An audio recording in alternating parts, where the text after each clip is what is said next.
KFD PFI ಅವರು ಯಾವ ರೀತಿ ಇಲ್ಲಿ ಕೆಲಸವನ್ನು ಕಾರ್ಯಾಚರಣೆಯನ್ನು ಮಾಡ್ತಾ ಇದ್ದಾರೆ.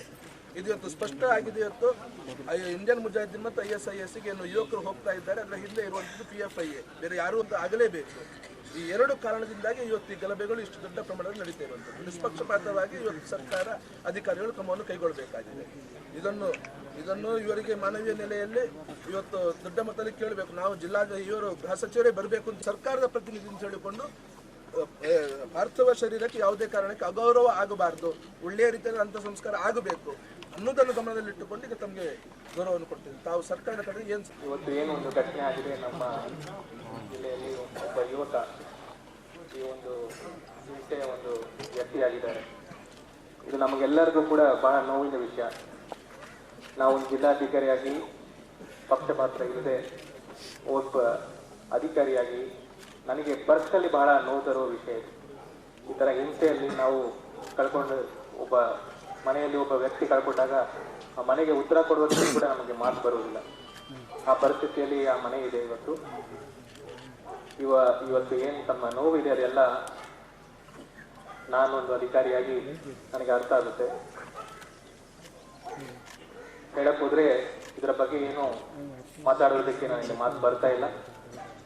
ಆದ್ರೆ ಕೂಡ ಈಗ ಮುಂದಿನ ವ್ಯವಸ್ಥೆಗಳು ನಾವು ಮಾಡಬೇಕಾಗುತ್ತೆ. ಯಾರು ನಮ್ಮ ಮನೆಯ ಒಬ್ಬ ವ್ಯಕ್ತಿ ಇವತ್ತು ತೀರೋಗಿರೋ ಒಂದು ಪರಿಸ್ಥಿತಿ ಇದೆ, ಅವರಿಗೆ ಮಾಡಬೇಕಾದ ಮರ್ಯಾದೆಗಳು ನಾವು ಮಾಡಬೇಕಾಗುತ್ತೆ. ನಾನು ಇಲ್ಲಿ ಖುದ್ದಾಗಿ ಸರ್ಕಾರದ ಪ್ರತಿನಿಧಿಯಾಗಿ ಬಂದಿದ್ದೀನಿ. ತಮ್ಮೆಲ್ಲರಿಗೂ ಕೂಡ ವಿನಂತಿ ಮಾಡ್ತಾ ಇದ್ದೀನಿ, ತಮ್ಮ ಎಲ್ಲ ನೋವುಗಳು ನಾನು ಒಂದು ತಮ್ಮಲ್ಲಿ ಒಬ್ಬರಾಗಿ ಇಟ್ಕೊಂಡು ಅರ್ಥ ಮಾಡಿಕೊಂಡು ಅದಕ್ಕೆ ಆಗುವ ಪರಿಹಾರವನ್ನು ಮಾಡ್ತೀನಿ. ಈಗ ಅವರು ಮನೆಯಲ್ಲಿ ಅವರೇ ದುಡಿಯೊಬ್ಬರು ಅಂತ ಗೊತ್ತಾಯಿತು. ಆ ಮನೆಗೆ ಮಾಡಬೇಕಾದ ಪರಿಹಾರ ಕೂಡ ನಾವು ಮಾಡಬೇಕಾದ ಜವಾಬ್ದಾರಿ ನಾವಿದ್ದೀವಿ. ಇವತ್ತು ತಕ್ಷಣ ಸರ್ಕಾರದಿಂದ 5 ಲಕ್ಷ ಈಗಾಗಲೇ ಅನೌನ್ಸ್ ಆಗಿದೆ. ಹೆಚ್ಚಿಗೆ ನನಗೆ ರೆಕಮೆಂಡೇಶನ್ ಮಾಡಲಿಕ್ಕೆ ಹೇಳಿದ್ದಾರೆ. ಹೆಚ್ಚಿಗೆ ಕೂಡ ನಾನೀಗ ರೆಕಮೆಂಡೇಶನ್ ಮಾಡ್ತೀನಿ ಸರ್ಕಾರಕ್ಕೆ. ತಕ್ಷಣ ಇವತ್ತೇ ಒಂದು ಪರಿಹಾರಕ್ಕೆ 5 ಲಕ್ಷ ಅವರಿಗೆ ಕೈಯಲ್ಲಿ ಕೊಡಲಿಕ್ಕೆ ನನಗೆ ಆದೇಶ ಬಂದಿದೆ. ಹೆಚ್ಚಿಗೆ ಏನೋ ಒಂದು ಪರಿಹಾರ ನಾವು ಕೊಡಬೇಕು. ಅದರ ಬಗ್ಗೆ ನಾನು ನನ್ನ ಓನ್ ಪರ್ಸನಲ್ ಇಂಟ್ರೆಸ್ಟ್ ತಗೊಂಡು ಇಲ್ಲ ಹೇಳ್ತೆ ಇಲ್ಲ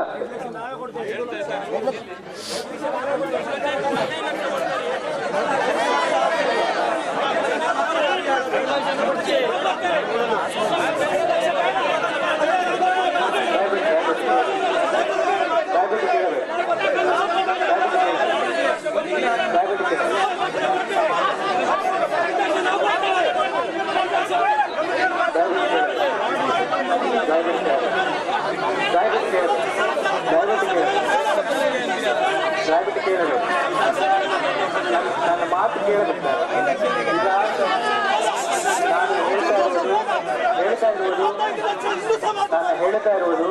ನಾನು ಹೇಳ್ತಾ ಇರುವುದು ತಕ್ಷಣ ನಾನು ಇವತ್ತೇ ಕೊಡುವ ಪರಿಹಾರ.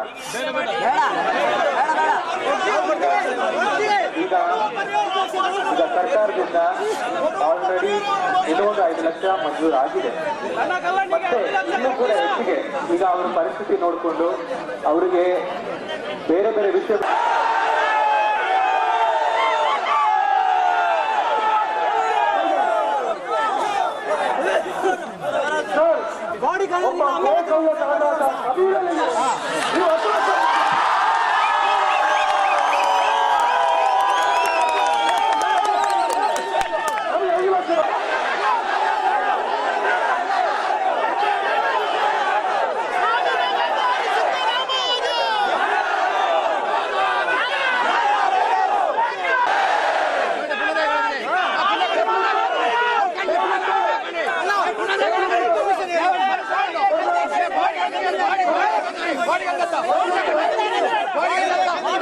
ಒಂದು ಸಂಘಟನೆ ಕಾರ್ಯಕರ್ತರು ನಾವು, ಶಿಸ್ತುಬದ್ಧ ಸಂಘಟನೆ ಕಾರ್ಯಕರ್ತರು ನಾವು.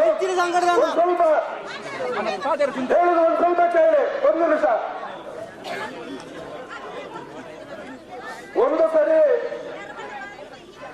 ಜಿಲ್ಲಾಧಿಕಾರಿಗಳಿಗೆ ಸರ್ಕಾರ ಹೇಳಿದರೆ ಹೇಳುವಂಥದ್ದು ಮಾತ್ರ ಇರುವಂತದ್ದು. ಒಟ್ಟು ಈಗ ಒಂದು ನಿಮಿಷ ಹೇಳೋದು ಕೇಳಿ. ಜಿಲ್ಲಾಧಿಕಾರಿಗಳಿಗೆ ಅಧಿಕಾರ ಇರುವಂತದ್ದು ಅದನ್ನು ಅವರು ಹೇಳಿರುವಂತದ್ದು. ಇನ್ನೊಂದು ಮುಖ್ಯಮಂತ್ರಿಗಳ ಪರಿಹಾರ ನಿಧಿಯಿಂದ ಮತ್ತೆ 5 ಲಕ್ಷ, ಅಂದ್ರೆ ಒಟ್ಟು 10 ಲಕ್ಷ ರೂಪಾಯಿ. ಒಟ್ಟು 10 ಲಕ್ಷ ರೂಪಾಯಿ ಈಗಾಗಲೇ ತಕ್ಷಣಕ್ಕೆ ಸರ್ಕಾರ ಹೇಳಲಿಕ್ಕೂ ಆಗುದಿಲ್ಲ. ಇಲ್ಲಿ ಸನ್ಮಾನ್ಯ ಮಂತ್ರಿಗಳು ಎಲ್ಲರಿಗೂ ಗೊತ್ತಿದ್ದು. ಹಾಗಾಗಿ ಅದನ್ನು ಗಮನದಲ್ಲಿ ಇಟ್ಕೊಳ್ಬೇಕು. ನಾನು ಆಗಲೇ ಹೇಳಿದೆ, ನಾನು ಪಾರ್ಥಿವ ಶರೀರಕ್ಕೆ ಗೌರವವನ್ನು ಕೊಟ್ಟುಕೊಂಡು, ಮನೆಯವರ ಭಾವನೆಗೆ ಗೌರವ ಕೊಟ್ಟುಕೊಂಡು ಸರ್ಕಾರ ಅಧಿಕೃತವಾಗಿ ಹೇಳಿದೆ. ನಾನು ಸನ್ಮಾನ್ಯ ಜಿಲ್ಲಾಧಿಕಾರಿ ಹೇಳ್ತೇನೆ, ನಾನು ಈಗ ಮತ್ತೆ ಹೇಳ್ತಾ ಇದ್ದೇನೆ. ನಾನು ಒಂದು ವೇಳೆ